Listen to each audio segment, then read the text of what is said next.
If you enjoy this video, please remember to subscribe if you haven't already. And if you like what you see on my channel and would like to support me on Patreon, click on the link below. Remakes of popular, well-beloved films can either be a complete disaster or a monumental success. Director David Cronenberg in 1986 managed to make a far superior film than the original version of The Fly, which was a B-grade 50s horror film, which seen now is quite laughable and camp. Cronenberg's version of the film would be much darker in tone. The remake would take a while to be made. It would start with screenwriter Charles Edward Pogue, who was approached by producer Kip Oman with the idea of a remake of The Fly. Screenwriter Pogue read the short story by George Langeland and watched the original film. He decided that this was the project for him. He teamed up with producer Stuart Cornfeld. Pogue and Cornfeld proceeded to pitch the idea to executives at 20th Century Fox, who straight away gave them the go-ahead. Pogue wrote the first draft of the screenplay.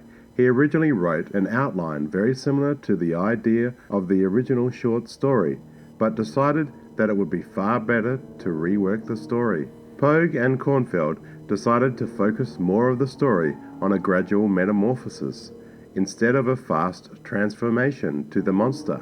Fox passed on the idea after they read the script, and the studio withdrew from the project. However, after a bit of negotiation, Cornfeld changed the studio's mind if he could get financial backing for the project. Mel Brooks, a friend and old-time collaborator of Cornfeld's, who originally worked with Brooks on David Lynch's film The Elephant Man, agreed to produce The Fly through his production company, Brooks Films. Initially, Mel Brooks didn't want people to know he was a producer for the film because he thought people wouldn't take the film seriously if they knew he was involved. But he took on the project anyway. Brooks read the script and thought Pogue was the wrong guy to write the script, so Pogue was removed from the project and they hired screenwriter Waylon Green to rewrite the script, but they felt Green's rewrite wasn't what they were looking for, and Pogue was brought back to polish up the script. During this time, Brooks and Cornfeld were looking for a suitable director.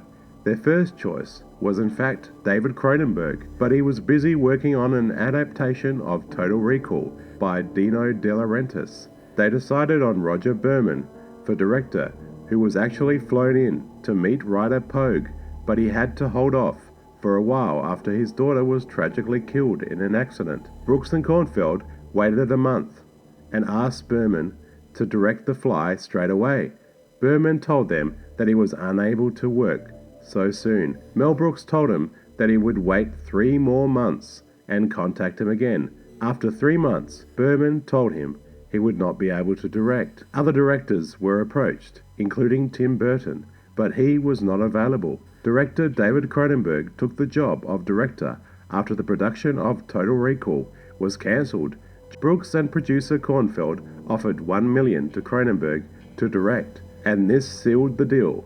Cronenberg would rewrite the script for The Fly. Cronenberg also rewrote the characters and most of the dialogue, but Cronenberg kept the basic foundation of Pogue's story. He also insisted Pogue share screenplay credit with him. Cronenberg felt that his version could not have come to pass without Pogue's script. This would be a much more intelligent and scarier version of the 1958 film. This updated film would, however, recycle the iconic line, "Help me," said by the main character in both versions. During the shoot of the 58 version, stars Vincent Price and Herbert Marshall required many takes to film the scene with that dialogue because they could not stop laughing. However, in the remake, the line is serious and not funny at all in its delivery. According to David Cronenberg, the line, "Be afraid, be very afraid," was invented by Mel Brooks while discussing how the characters should react during Brundle's gross transformation. David Cronenberg would assemble his usual crew, and he began the process of casting the film. Cronenberg faced much opposition when casting Jeff Goldblum in the lead role of Seth Brundle. The executive at Fox, who was supervising the film, felt that Goldblum was not a bankable star. Chris Wallace was hired as head of The Fly's extensive makeup effects. Wallace felt that Goldblum's face would be very difficult to work with As far as makeup effects go, Chris Wallace had originally designed the creatures. Several well-known stars, including Michael Keaton, Richard Dreyfuss, and John Lithgow, were originally considered for the role of Brundle. Even Mel Gibson was considered, but he was about to do Lethal Weapon.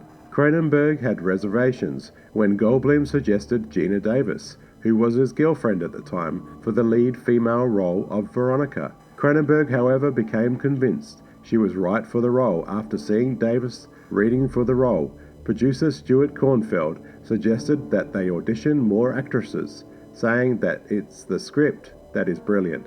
He changed his mind also after seeing Davis read for the part. He said, "Nobody else even came close." Linda Hamilton was originally Cronenberg's first choice as Veronica, based on her performance in The Terminator, but she turned it down after being disturbed by the script, especially with the scene where Veronica gives birth to a maggot baby. Jennifer Jason Leigh and Laura Dern were the other possible choices. John Getz was cast as Veronica's friend, Stathis Borans, who was in love with her and very critical of her relationship with Brundle. Filming took place in Toronto in 1985 and 1986. The production's main challenge was the makeup and the creature effects. The effects and performance by Goldblum needed to be convincing. Goldblum's makeup took nearly 5 hours to apply. The final Brundle fly creature was designed first, and then the various steps of Seth Brundle in his final incarnation were designed. His transformation was actually intended to be a metaphor for the aging process. The intention of Cronenberg was to give Brundle a very bruised and cancerous look that gets worse through his metamorphosis into the fly hybrid creature. A number of makeup tests were performed prior to filming. One version of the script had Brundle losing his ability to speak while becoming more fly-like, as in the 1958 version. In the scene where Jeff Goldblum's ear falls off, Geena Davis's reaction was genuine, and she was genuinely shocked when it was filmed, and Cronenberg kept the take of her reaction in the film. The vomit from Brundle was made up from honey, eggs, and milk. Makeup effects artist Chris Wallace and the crew for the final transformation scene used a prosthetic likeness of Goldblum's head and constructed a puppet with a retracting and extending head. Chris Wallace asked Jeff Goldblum to give a physical characteristic to his performance that he could easily transfer over to the end bug puppet. Goldblum added his trademark twitches, which could easily be added to the puppeteering of the fly creature. The baboons used in the film frightened Cronenberg, as they are potentially dangerous, physically very strong, and very intelligent, and are highly unpredictable. The director believed that due to Goldblum's tall and muscular physique, the baboons behaved affectionate. Goldblum trained and worked out in preparation for the role, making the scenes with the baboon easy to film. For the gory inside-out baboon effect, 2 puppeteers were under the floor, animating the inside-out baboon, while a third person pumped the blood. The inspiration behind the design of the telepods came from the shape of the cylinder on Cronenberg's Ducati 450 Desmo motorbike. Early designs of the teleportation pods resembled glass showers or phone booths. Several happy endings were shot, but never used. One scene had a dream sequence where Veronica dreams of giving birth to a baby with butterfly wings. Eventually, they decided on the unhappy ending of Seth dying at the end, with Veronica giving birth to a maggot baby. Filming ended in early 1986. A rough cut of The Fly was shown to executives at Fox, who were very impressed. A rough cut was then previewed at Toronto's Uptown Theatre in the spring of that year. However, due to a strong audience reaction, the graphic monkey-cat scene was cut from the film to make it much easier for the audience to maintain sympathy for Brundle. The scene consisted of a homeless lady screaming when she interrupts Brundle Fly feeding out of the dumpster. Brundle Fly grabs the lady and disintegrates her face with his vomit. He feeds on the woman's corpse. The Fly was tightly edited to maintain a strong pace and to downplay the gore. The final cut runs at 95 minutes. The score to The Fly was composed and conducted by Howard Shore, whose score is perfect for the film. The Fly was released on August the 15th, 1986, to high acclaim by critics and audiences, with praise mainly pointed at Goldblum's performance and the special effects. Critic Gene Siskel named The Fly as the 10th best film of 1986. It grossed $60.6 million at the box office. The film made a massive profit from its $9 million budget. This was director Cronenberg's biggest commercial success of his career. 20th Century Fox had its most successful year with the release of The Fly and the other special effects monster movie, Aliens. The film even won an Academy Award for Best Makeup, the only film directed by Cronenberg to win an Oscar. Wallace was the first name mentioned in the end credits as the creator and designer of The Fly. After a screening, the audience cheered upon seeing the first credit. During that screening, producer Stuart Cornfeld turned to Wallace and said, "You're getting the Oscar." That prediction came true, and Wallace did in fact win the Oscar for Best Makeup. It was also thought that Jeff Goldblum would receive an Oscar nomination for Best Actor, but this was never to be. After filming finished, Goldblum sent horror legend Vincent Price a heartfelt letter saying, "I hope you like it as much as I liked yours." Price was extremely touched by the letter. He replied and went to see the film, which he described as wonderful right up to a certain point, but thought it went a little too far. There were many proposed sequel ideas. One of them was going to be titled Flies. The film was said to feature a story where Veronica gives birth to twin boys and survives. Director Rennie Harlan was set to direct. Another sequel was being developed in 2003 and would be directed by Todd Lincoln and released in 2006. This never happened.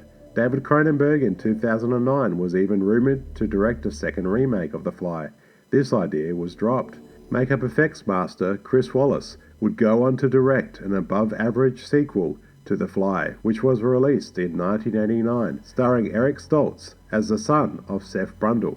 The Fly was a great remake, which I feel is one of the best remakes done. This era was a great time of amazing practical effects. David Cronenberg makes an intelligent, scary and terrifying movie, and Jeff Goldblum is fantastic in the role of Seth Brundle, and I feel really holds the film together in his performance.